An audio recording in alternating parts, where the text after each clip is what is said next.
Iya. terkait rehabilitasi atau pada dasarnya pengguna narkoba adalah orang sakit. Orang sakit bukan di penjara, tapi direhabilitasi.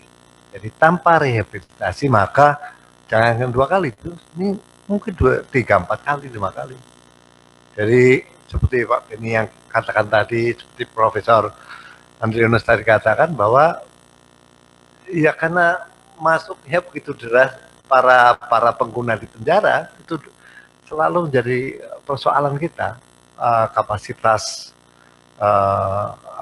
rutan, kekurangan ruang, kemudian bercampurnya para bandar dan para pengguna dalam satu ruang, ini yang menjadikan tidak pernah terputusnya suplai narkotik. Saya kira memang saya sependapat bahwa pertama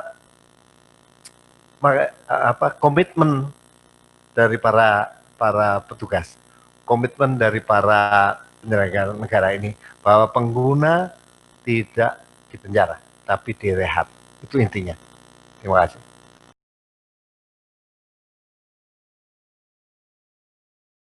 Yang pertama, kami sangat mendukung Pak bahwa target di kepolisian bukan laporan polisi. Ketika kami di narkoba, laporan polisi jumlah di Polda Sumut harus 1.000. Akhirnya Polda, Polres, Polsek berkompetisi membuat laporan polisi berapapun dia, tapi dirubah target kinerjanya bukan laporan polisi tapi adalah jumlah kualitas daripada barang bukti. Ini mungkin Pak, sehingga nanti kalau ini terjadi maka akan mengurangi transfer yang ke lapas para pelaku-pelaku narkoba. Demikian Pak saran kami. Yang kemudian yang kedua Pak, saran kami kepada Pak senior kami Pak Bedi Mamuto, kalau kami sepakat tadi, jangan hanya tampil di TV, kami tangkap sekian, kami tangkap sekian, kami tangkap sekian. Itu kayaknya mengaktualisasikan diri aja Pak terhadap orang-orang, katakanlah yang ingin menunjukkan diri hebat. Sebenarnya kalau untuk negara, kita juga harus mengaktualisasikan diri berapa yang direhabilitasi.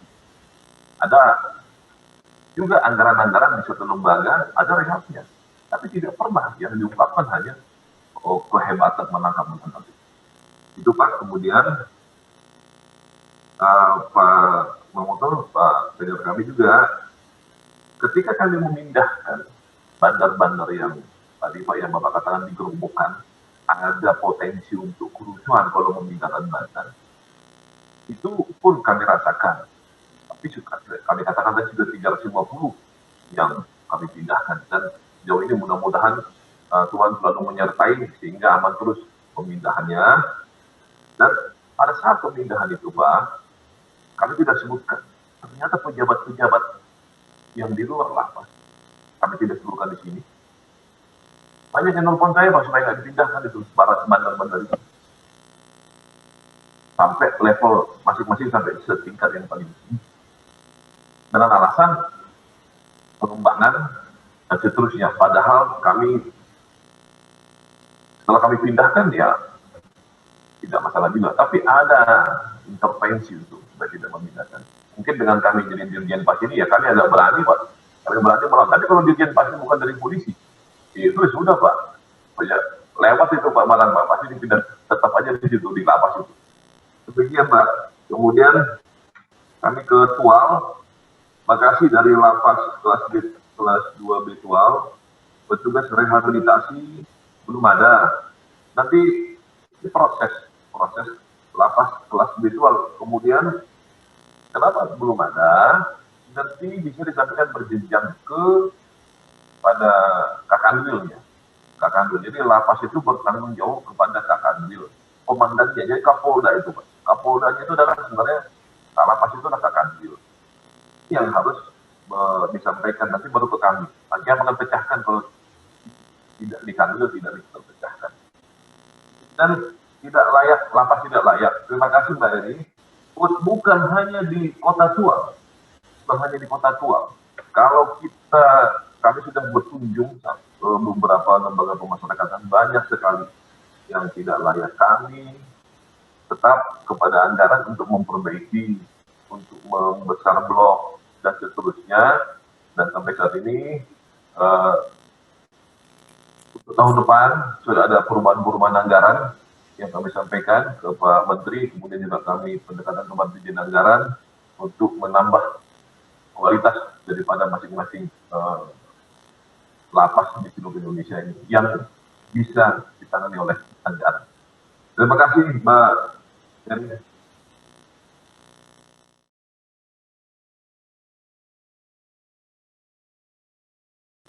Tadi sudah dijelaskan, mungkin karena Syekh Muhammad Syah ini tadi jelas sekali dari kami Bini Mamoto.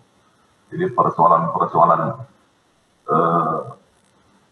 pengguna ini sepakat, kalau saya tadi mendengar beberapa pembicara, sepakat bahwa pengguna itu bukanlah harus dipenjarakan, sama seperti Pak Roy Martin, bukanlah dipenjarakan juga, tapi dia sakit, tidak sehat ini. Inilah yang harus negara nanti bersama-sama, tidak boleh lapas saja, karena ini kan dari mulai penyidikan seperti tadi yang dari Pak Bini. Ya, kesepakatan bersama, kalau hanya dari lapas saja tidak bisa, tapi mulai dari proses penyidikan, penuntutan, dan seterusnya.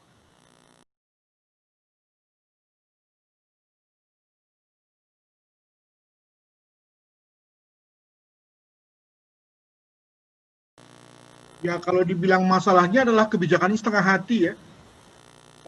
Program rehabilitasi itu sempat disebutkan atau sempat digadang-gadang, diramaikan juga di perbincangan ilmiah sebagai suatu golden policy, untuk kebijakan emas dari Indonesia. Ya sebetulnya itu bukan kebijakan baru ya, tapi bahwa Indonesia berani membuat kebijakan rehab itu dipuji oleh banyak akademisi. Tapi kemudian dalam pelaksanaannya setelah 15 tahun, maka lihatlah misalnya tentang voluntary treatment, itu tidak naik tuh jumlahnya, apalagi yang compulsory treatment ya. Selalu saja ada perbedaan penafsiran, perbedaan kepentingan antar polisi, jaksa, hakim, bahkan antar sesama polisi pun juga bisa beda dalam rangka memaknai berbagai klausa dalam undang-undang tidak pidana narkotika. Demikian juga misalnya kalau kita bicara mengenai bahwa rehab itu lalu kemudian perlu ada panti rehab, maka saya misalnya nggak ngerti ya, mengapa kemudian negara perlu ada 3 kementerian yang ngurusi itu. Kementerian Kesehatan punya panti rehab, BNN juga punya panti rehab, Kementerian Sosial juga punya panti rehab. Jadi orang yang menjadi target sama, yakni orang yang sakit gara-gara narkotika, tapi kemudian harus pusing dengan 3 skema yang sama-sama dikelola oleh NKRI gitu ya. Jadi mencerminkan bahwa antara perkataan dan omongan ini, perkataan dan perbuatan ini beda gitu ya. Demikian pula misalnya terkait dengan konteks antara rehab dengan treatment di dalam lapas. Ya. Oke lah misalnya ketika memang kita belum punya komitmen yang kuat tentang program rehab tersebut, walaupun sudah didukung oleh undang-undang. Tetapi kalau begitu kemudian maka diperkuat dong ya kemampuan dari rutan lapas dalam rangka memberikan treatment kepada warga yang terkena permasalahan narkotika ini. Itu juga enggak gitu ya. Jadi di dalam kesannya nanggung, di luar kesannya nanggung. Tapi yang hebat adalah gembar-gembornya. Jangan lupa bahwa ini sekali lagi juga kepada Pak Beni nih, karena Pak Beni dan juga Pak Togar adalah mantan-mantan BNN. Saya juga melihat bahwa BNN itu adalah lembaga yang berkali-kali gagal dalam rangka memenuhi janjinya, memenuhi targetnya, tapi kemudian berkali-kali pula mendapatkan peningkatan dari segi status gitu ya. Jadi sekarang ada situasi di mana kita ini berada pada situasi tidak bisa mundur, ya harus maju, walaupun sebetulnya berbagai target-target yang ditetapkan oleh BNN sendiri lalu kemudian gagal, tapi kemudian kita tidak bisa mundur. Betul bahwa memang masalah narkotika itu kemudian selalu ada, tetapi bukankah kemudian dalam hal ini BNN misalnya kurang apa lagi gitu dari sisi sekarang misalnya sebagai contoh ketua BNN atau kepala BNN itu sudah setara menteri ya ya, dari segi protokol, ya, sehingga kemudian hampir menurut saya nggak ada lagi kilah untuk mengatakan bahwa kami kurang orang, kurang SDM, kurang biaya dan seterusnya, mengingat selalu ada penambahan dari negara. Nah, maka menurut saya sudah waktunya Indonesia tidak lagi setengah hati dalam rangka program ini, sehingga ke depan kita misalnya bisa melihat bahwa ada program rehabilitasi yang betul-betul dilaksanakan dengan tuntas. Demikian.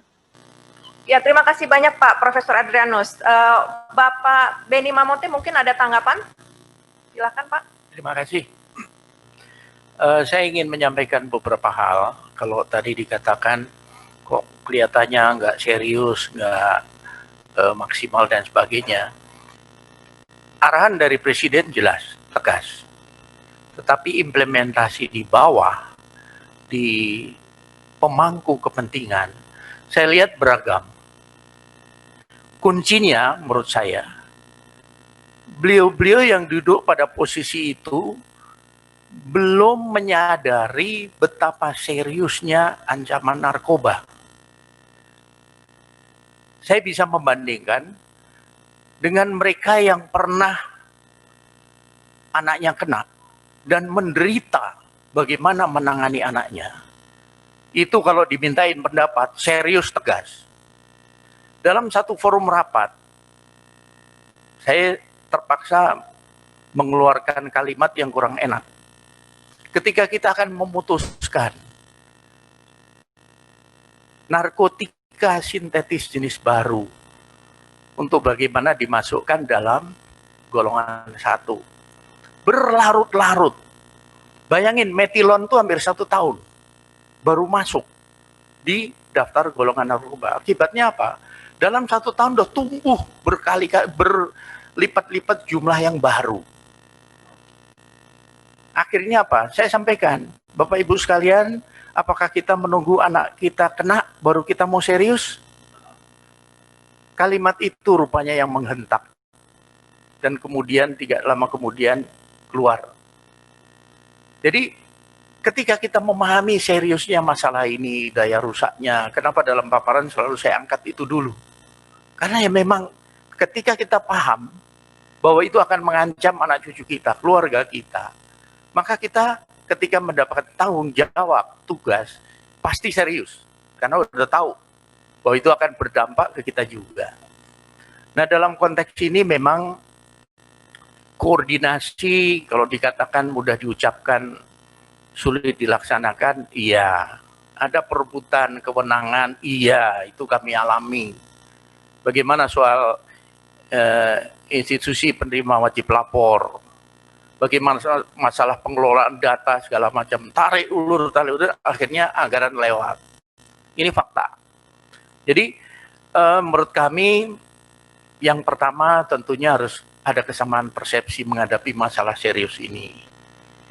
Beliau perlu dibekali pengetahuan tentang ini, sehingga nanti ketika menyikapi sesuatu, kebijakan dari pemerintah akan seragam dan akan sama.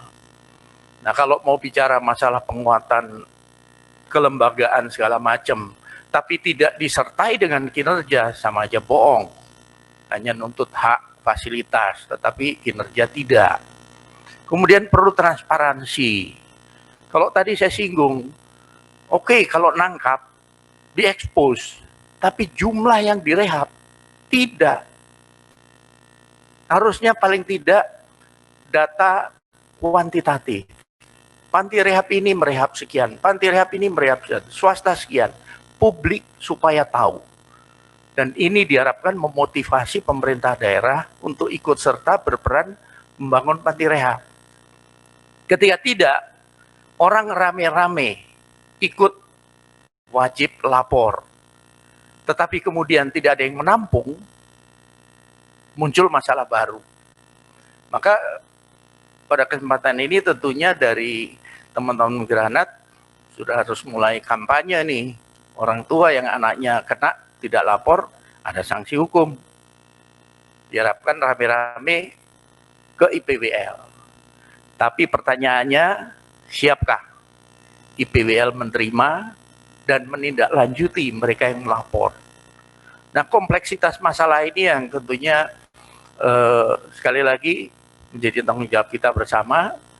Kalau kita yang di NGO harus terus menyuarakan, mengkritisi, mengawal semua kebijakan agar semua bisa bekerja maksimal.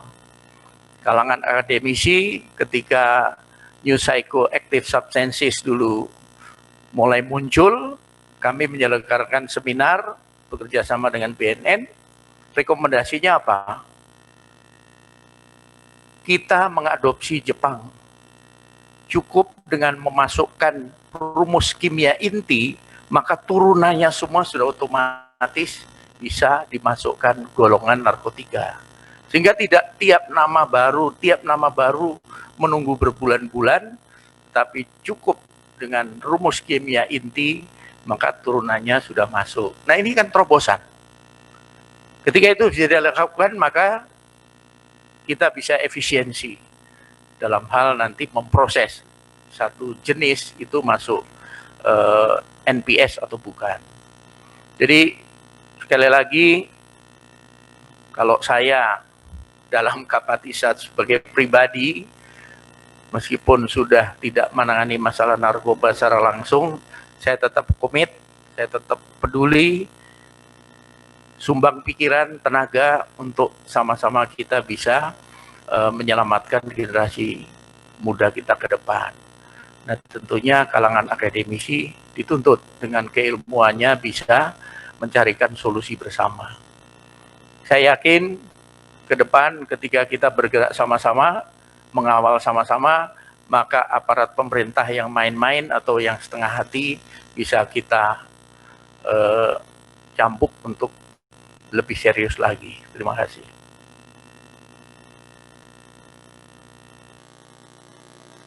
Terima kasih banyak Bapak Benny Mamoto. Ya, saya akan memberikan kesempatan mungkin dari Ketua Pembina Granat untuk memberikan tanggapan juga. Bapak. Ya, seperti saya katakan, terima kasih Pak Mbak Eri. Seperti saya ungkapkan tadi, 15 tahun lalu kami berbicara dengan Pak Yusril. Beliau menceritakan atau menjelaskan kepada saya masalah-masalah apa yang terjadi di lapas. Itu tadi apa yang sudah kita bahas dan sudah disinggung oleh para narasumber tentang kesejahteraan para sipir penjara, tentang rasa bosan, tentang adanya hubungan yang ajak antara sipir penjara dengan para orang-orang yang dibina di sana. Itu pada 15 tahun yang lalu. Nah, kalau masalah itu juga sampai saat ini menjadi masalah yang sedang kita hadapi, berarti selama 15 tahun ini belum ada kemajuan. Kira-kira begitu kesimpulan saya. Artinya selama 15 tahun ini, ya belum ada pembenahan yang sungguh-sungguh dari departemen yang bersangkutan, juga termasuk para pejabat di Dirjen Lapas. Hal ini menjadi masalah serius. Jangan sampai nanti setelah kita bicara hari ini, 15 tahun lagi, itu juga akan terulang pembicaraan mengenai masalah yang sudah kita bahas tadi. Jadi, betul tadi yang disampaikan oleh Pak Benny Mamoto, harus ada kesungguhan. Dan memang